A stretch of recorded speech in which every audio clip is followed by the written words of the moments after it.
Hey, I'm Jacob Clifford, and welcome to ACDC for Teachers. Today we're going to talk about cooperative learning and getting your students to work together. Many students and adults prefer to work alone because it's a lot easier to do it yourself than worry about some other person screwing it up. But if there's one skill that students are going to use for the rest of their life, it's working with other people. So we have to teach these skills in the classroom. Just imagine what life would be like if people didn't know how to work together, if they didn't know how to compromise, or all they did was argue as opposed to solving real problems.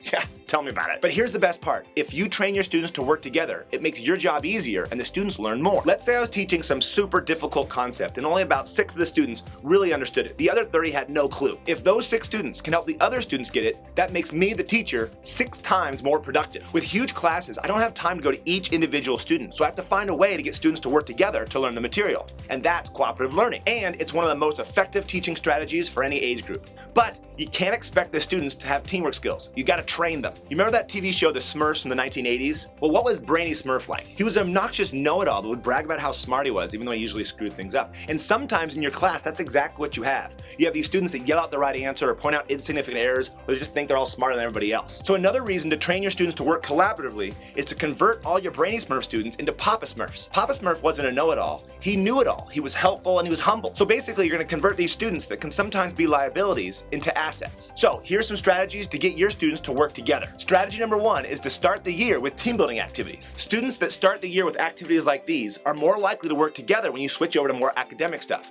especially if you're very clear about telling them why you're doing this activity. It's to learn teamwork skills. So if you're a science teacher, instead of jumping straight into doing lab work, start the year with an activity like this that'll get them used to working with each other. Same thing if you do a lot of project-based learning in your classroom. Start the year off with some awesome team building activities. Now in my classroom, I spend the whole first week of school on skill building activities like teamwork and communication, organization, and problem solving skills. I call it boot camp. If you want to learn more information, go to my website, acdcleadership.com. Strategy number 2, don't encourage students to work together. Expect them to work together. Cooperative learning is not just for the projects you do, it should be incorporated in every single lesson. And it all starts with a seating chart. In my classroom, the students sit in pairs, so they always have a partner. So I do a lot of pair share work, and students can cross-check with each other when they don't understand a concept. Now that doesn't mean they're talking over me when I'm giving them direct instruction. I give them time to work and talk with their partner. For example, let's say I have a PowerPoint and I'm explaining the different powers the Constitution gives the Congress. After I give the list, I can have the students cross-check with each other to recreate the list. I can ask them to cover the list in their notes and then with their partner try to think of all the different things that were on the list. This is a great strategy to keep students engaged and force them to pay attention. Strategy number 3, use your newly created Papa Smurf students to help everybody else. For example, the day after you do a big test and you're doing exam corrections, invite a few students that really understand it to walk around and help all the other students. Over time, students will recognize that they don't have to go to you for all the answers. They can actually get help from each other. And strategy number 4, define roles and give explicit instructions. Now the biggest mistakes I've made with trying to get students to work together is saying things like, talk to your partner about the powers of Congress. The students lean over each other and say, hey, they make laws, and then they're done. Here's a better way of doing that. Tell the students the person on the right explain 3 different powers of Congress, and the person on the left explain 3 different powers of Congress. Now they're gonna have an effective conversation because there's explicit roles. One person's gonna go first and the other person's gonna go second, and they have a specific goal of what they have to achieve. They each have to come up with 3 powers of Congress. And in a project-based learning scenario, it's super important that each student has specific roles and they know exactly what the job of the entire group is.